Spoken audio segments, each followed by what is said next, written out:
আসসালামু আলাইকুম। আজকে তোমাদের কৃষি শিক্ষা পরীক্ষা হয়ে গেছে। তো আজকে কৃষি শিক্ষার যে পরীক্ষাটা হয়েছে এটার এমসিকিউ 100% নির্ভুল সমাধান নিয়ে আজকে হাজির হয়েছি। আর আমার কাছে কিন্তু দেখতে পাচ্ছ এটা হচ্ছে একটা ক সেট। তো তোমার ক খ গ ঘ যার যেটাই থাক সে তোমরা তোমাটার সাথে মিলিয়ে নিবা, কারণ প্রশ্নের মধ্যে সবগুলোই উত্তর আছে, মানে উল্টাপাল্টা করে আর কি। যার খ সেট তারটা উল্টাপাল্টা, গড়টা উল্টাপাল্টা, তবে মিলিয়ে নিবা। তো 100% নির্ভুল সমাধানটা দিতেছি। তো ভিডিওটা শুরু করার আগে আমার কথা হচ্ছে, অবশ্যই আমাদের চ্যানেলে যদি তোমরা নতুন হয়ে থাকো অবশ্যই চ্যানেলটি সাবস্ক্রাইব করে পাশে থাকবে। তোমাদের জন্য প্রতিনিয়ত কষ্ট করে আমরা ভিডিও তৈরি করি। আর যারা ফেসবুকে ভিডিওটি দেখতেছো অবশ্যই ফলো করে দিবে। তো দেখো এক নাম্বার, দেখো যে এটা কিন্তু ক সেট, আমি ভালো করে বলতেছি, তোমরা তোমাদের সেটের সাথে মিলিয়ে নিবা, ঠিক আছে? এটা হচ্ছে ক সেট। তো এক নাম্বার দেখো, এক নাম্বার যেটা, এটার উত্তরটা আমি বলতেছি। দেখো, বাংলাদেশ কত জাতের ধান আছে? বাংলাদেশে কত জাতের ধান আছে? উত্তর হবে ক, 3 জাতের ধান আছে বাংলাদেশে। তারপরে দেখো 2 নাম্বার, মাটির প্রকৃতি ও বা বৈশিষ্ট্য অনুযায়ী বাংলাদেশকে কতটি কৃষি পরিবেশ অঞ্চলে ভাগ করা হয়েছে? উত্তর হবে 30টি কৃষি পরিবেশ অঞ্চলে ভাগ করা হয়েছে। তারপরে দেখো এই যে 3 নাম্বার যেটা আছে, 3 নাম্বারের উদ্দীপকটা পড়ার পর এই 3 আর 4-এর উত্তর দিতে হয় আর কি। তো 3 নাম্বারটা দেখো, আজাদ যে অবর্তনকালের গাছ ব্যবহার করেছিলেন তা কত বছর বয়সে হাওয়া দরকার ছিল? ঠিক আছে, তা কত বছরের হওয়া দরকার ছিল? উত্তর হবে 20 থেকে 20-30, ঠিক আছে, এটা হবে খ নাম্বারটা আর কি। তো তারপরে দেখো যে 4 নাম্বার, মাঝারি অবর্তনকালের গাছ, মাঝারি অবর্তনকালের গাছ, এই চার যেটা দেখতে পাচ্ছ এটা উত্তর হবে হচ্ছে ক নাম্বারটা, গামার, কোরই, আম, ঠিক আছে। তারপরে দেখো 5 নাম্বার, অর্ধ আবদ্ধ পদ্ধতিতে হাঁস পালনের সুবিধা হলো, যে 5 নাম্বারটা দেখতেছো, 5 নাম্বারের উত্তর হবে কিন্তু তোমার 5 নাম্বারের উত্তর হবে খ নাম্বারটা, 5-এর উত্তর হবে খ, অর্থাৎ দৈহিক বৃদ্ধি স্বাভাবিক থাকে এবং শ্রমিক কম লাগে, মানে খ নাম্বারটা, 5-এর উত্তর হবে খ নাম্বারটা। তারপরে দেখো যে 6 নাম্বার এমসিকিউটা আছে, 6 নাম্বার এমসিকিউটাও ভালো করে দেখো, যে আলু সংগ্রহের কতদিন পূর্বে হাম পুলিং করতে হয়? আলু সংগ্রহের কতদিন পূর্বে হাম পুলিং করতে হয়? 6 নাম্বারটা। তো 6 নাম্বারের উত্তর হবে 7 থেকে 10 দিন, 7 থেকে 10 দিন হবে, ঠিক আছে, খ নাম্বারটা। 6-এর উত্তর হবে খ। তারপরে দেখো, বাংলাদেশ বনাঞ্চলকে প্রধানত কয় ভাগে ভাগ করা হয়েছে? উত্তর হবে, বাংলাদেশের বনাঞ্চলকে প্রধানত কয় ভাগে ভাগ করা হয়েছে? উত্তর হবে কিন্তু ক, 4 ভাগে ভাগ করা হয়েছে, ঠিক আছে, উত্তর হবে ক, 4 ভাগে ভাগ করা হয়েছে। 7-এর উত্তর হবে ক। তারপরে দেখো 8 নাম্বার, উদ্দীপকটা অবশ্যই তোমরা পড়ছই। তো উদ্দীপকে উল্লিখিত খাদ্য তৈরি প্রয়োজন, ঠিক আছে, অর্থাৎ 8 নাম্বার, 8 নাম্বারের উত্তর হবে কিন্তু খ, চাল।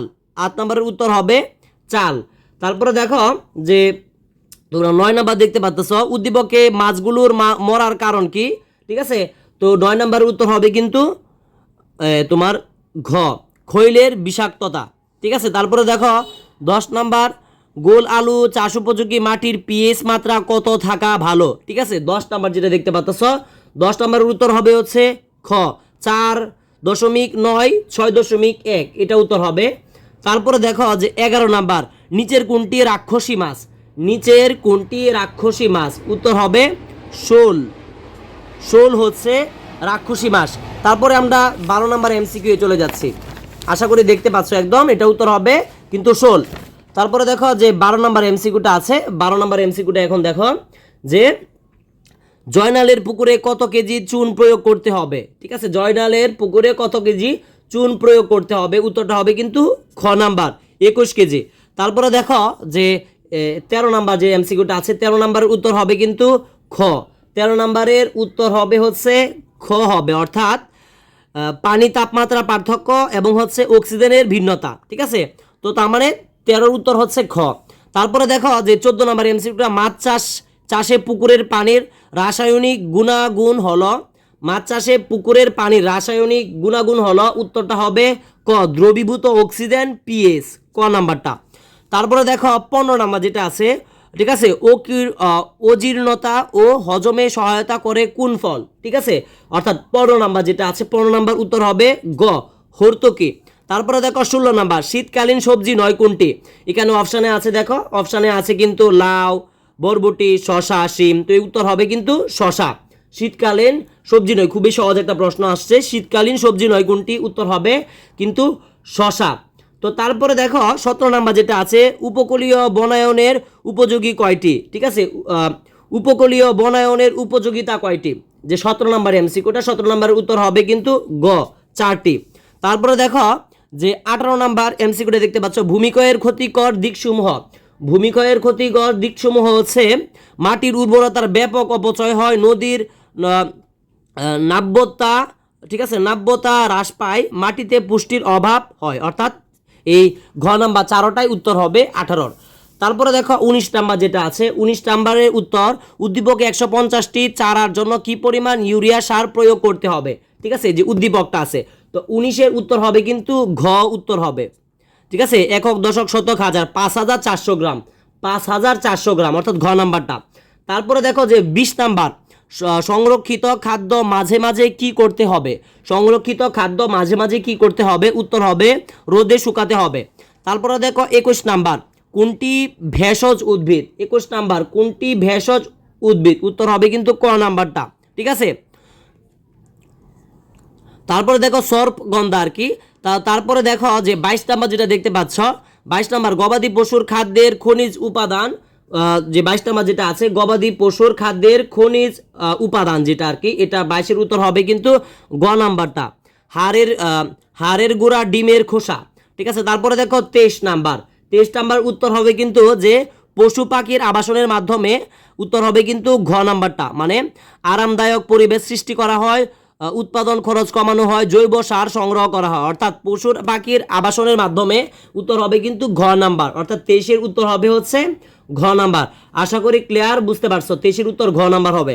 তারপরে দেখো যে 24 নাম্বার আছে যেটা, পামরি পোকার আক্রমণে, যে পামরি পোকার আক্রমণে কি মানে কি হয় আর কি এটাই। তো 24-এর উত্তর হবে কিন্তু গ নাম্বার, পোকার কিরা পাতা ছিদ্র করে সবুজ অংশ খায়, এটা উত্তর হবে 24-এর গ। তারপরে দেখো 25 নাম্বার যেটা আছে, ঘূর্ণিঝড়ের মতো দুর্যোগ মোকাবেলায় টিকতে পারা উদ্ভিদের বৈশিষ্ট্য হলো। অর্থাৎ যেটা 25 নাম্বার দেখতে পাচ্ছ, 25 নাম্বারের উত্তর হবে কিন্তু হবে খ। তো আশা করি তোমরা বুঝতে পারছো। তো আমি আগে বলছিলাম তোমরা পরীক্ষার আগে যে কিন্তু মানে তোমাদের যে মানে এমসিকিউ পরীক্ষাটা হবে কৃষি, এটা কিন্তু মানে যেমন সহজ ভাবো তেমন সহজ না, মোটামুটি কঠিন হয়। ঠিক আছে, অনেক কঠিন হয় মোটামুটি। তো আমি আশাবাদী তোমরা তোমাদের পরীক্ষা যে প্রশ্ন মানে এমসিকিউ প্রশ্ন সাজেশনটা আছে, এটা তোমরা ইতিমধ্যে আমাদের সাথে মিলিয়েছ, এবং কার কয়টা হয়েছে অবশ্যই আমাকে আজকে কমেন্টে জানাইবা। কার কয়টা এমসিকিউ হয়েছে এটা অবশ্যই কমেন্টে জানাইবা, এবং পরীক্ষাটা কেমন হয়েছে সেটাও কমেন্টে জানাইবা।